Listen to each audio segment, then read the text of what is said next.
Assalamualaikum warahmatullahi wabarakatuh. Di sini saya ingin menjelaskan materi yang berjudul Fonologi Bahasa Indonesia untuk memenuhi tugas mata kuliah Kajian Bahasa Indonesia SD 2. Dosen pengampu, Ibu yang terhormat, Ibu Isna Kasmilawati MPD, disusun oleh saya sendiri, Suci Hayuningati dari kelompok 3 dengan NPM 30620562818. Di sini ada materi yang pertama A. Pengertian fonologi bahasa Indonesia. Yang B. Ilmu-ilmu yang tercakup dalam bahasa. Yang C. Fonem-fonem bahasa Indonesia. Yang pertama di sini ada A. Pengertian fonologi bahasa Indonesia. Secara etimologi, kata fonologi berasal dari gabungan kata fon yang berarti bunyi dan logi yang berarti ilmu. Menurut Krida Laksana tahun 2007, fonologi ialah suatu ilmu tentang bunyi pada umumnya fonetik, sedangkan bunyi bahasa diteliti atau diuraikan dalam fonologi. Adapun istilah fonologi yang berasal dari gabungan kata Yunani fon yang arti bunyi dan logos artinya tatanan, kata atau ilmu. Yang B. Ilmu-ilmu yang tercakup dalam bahasa. Fonologi dalam tataran ilmu terdiri bahasa atas 1. Fonetik, yaitu ilmu bahasa yang membahas tentang bunyi-bunyi yang dipakai dalam tutur dan bagaimana bunyi itu dihasilkan oleh alat ucap. Menurut Samsuri, tahun 1994, fonetik adalah studi tentang bunyi-bunyi, membagi urutan proses terjadinya bunyi bahasa itu menjadi 3 jenis fonetik, yaitu A. Fonetik artikulatoris. Fonetik artikulatoris disebut juga fonetik organis atau fonetik fisiologis, mempelajari bagaimana mekanisme alat-alat bicara manusia bekerja dalam menghasilkan bunyi bahasa serta bagaimana bunyi-bunyi itu diklasifikasikan. Yang B. Fonetik akustik. Fonetik akustik mempelajari bunyi bahasa sebagai peristiwa fisik atau fenomena alam. Objeknya adalah bunyi bahasa ketika merambat di udara, antara lain membicarakan gelombang bunyi beserta frekuensi dan kecepatannya ketika merambat di udara, spektrum, tekanan, dan tensi bunyi. Yang C. Fonetik auditoris. Fonetik auditoris mempelajari bagaimana bunyi-bunyi bahasa itu diterima oleh telinga, sehingga bunyi-bunyi itu didengar dan dapat dipahami. Dalam hal ini, tentunya pembahas mengenai instruktur dan fungsi alat dengar yang disebut telinga itu bekerja, bagaimana mekanisme penerimaan bunyi bahasa itu sehingga bisa dipahami. Yang kedua, fonemik adalah ilmu yang membahas bunyi-bunyi bahasa yang berfungsi sebagai pembeda makna. Terkait dengan pengertian tersebut, fonemik dalam Kamus Besar Bahasa Indonesia tahun 1997 diartikan: yang pertama, bidang linguistik tentang sistem fonemik. Yang kedua, sistem fonem atau suatu bahasa. Yang ketiga, prosedur untuk menentukan fonem suatu bahasa. Jika dalam fonemik mempelajari berbagai macam bunyi yang dapat dihasilkan oleh alat-alat ucap seperti bagaimana tiap-tiap bunyi itu dilaksanakan, maka dalam fonemik mempelajari dan menyelidiki kemungkinan-kemungkinan bunyi. Ujaran yang manakah yang dapat mempunyai fungsi untuk membedakan arti. Hasil kerja fonologi berguna bahkan sering dimanfaatkan oleh cabang-cabang linguistik yang lain, misalnya morfologi, sintaksis, dan semantik. Yang pertama di sini ada fonologi dalam cabang morfologi. Bidang morfologi yang konsentrasinya pada tataran struktur internal kata sering memanfaatkan hasil studi fonologi. Misalnya, ketika menjelaskan morfem dalam butuh diucapkan secara bervariasi antara butuh dan butuh. Yang kedua, fonologi dalam cabang sintaksis.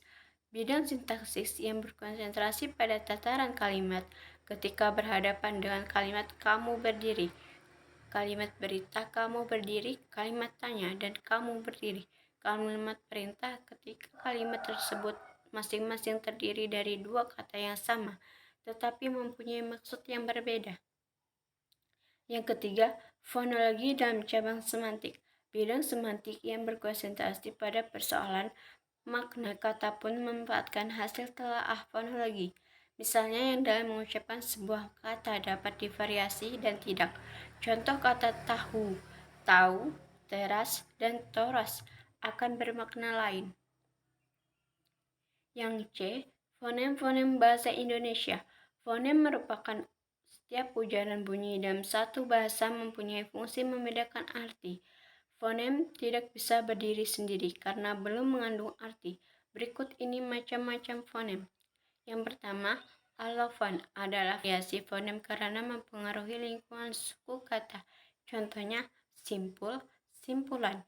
Fonem U pada kata simpul berada pada lingkungan suku tertutup pada fonem U. Pada kata simpulan berada pada lingkungan suku terbuka. Jadi fonem U mempunyai dua alofon yaitu U dan U. Yang kedua, asimilasi ialah proses perubahan bunyi dan tidak sama menjadi sama atau hampir sama. Contoh in plus moral atau immoral atau immoral. Yang ketiga, desimilasi adalah proses perubahan bunyi yang sama menjadi tidak sama. Contoh sajan A menjadi sarjana. Yang keempat, diftongisasi adalah perubahan monoftong menjadi diftong. Contoh anggota menjadi anggauta. Yang kelima, monoftongisasi adalah proses perubahan diftong menjadi monoftong. Contoh ramai menjadi rame. Yang keenam, nasalisasi adalah persanggawan atau proses memasukkan huruf nasal n, m, ng, g, dan nya pada suatu fonem. Contoh mi atau m atau pukul menjadi memukul. Membedakan dan mengucapkan fonem bahasa Indonesia. Secara umum, bunyi bahasa dibedakan atas vokal, konsonan, dan semivokal. Perbedaan antara vokal dan konsonan didasarkan pada ada atau tidaknya halangan pada alat bicara. Yang pertama, vokal. Bunyi vokal dibedakan berdasarkan posisi tinggi rendahnya lidah, bagian lidah yang bergerak, struktur dan bentuk bibir. Dengan demikian, bunyi vokal tidak dibedakan berdasarkan posisi artikulatornya, karena pada bunyi vokal tidak dapat artikulasi. Artikulator adalah bagian alat ucap yang dapat bergerak. Yang kedua, konsonan. Konsonan dapat dibedakan menjadi menurut A. Cara hambat atau cara artikulasi atau cara pengucapannya. Yang B. Tempat hambat atau tempat artikulasi. Yang C. Hubungan posisional antara penghambat-penghambat atau hubungan antara artikulator pasif dengan bergerak tidak pita suara. Yang ketiga, semivokal. Bunyi semivokal termasuk ke dalam konsonan.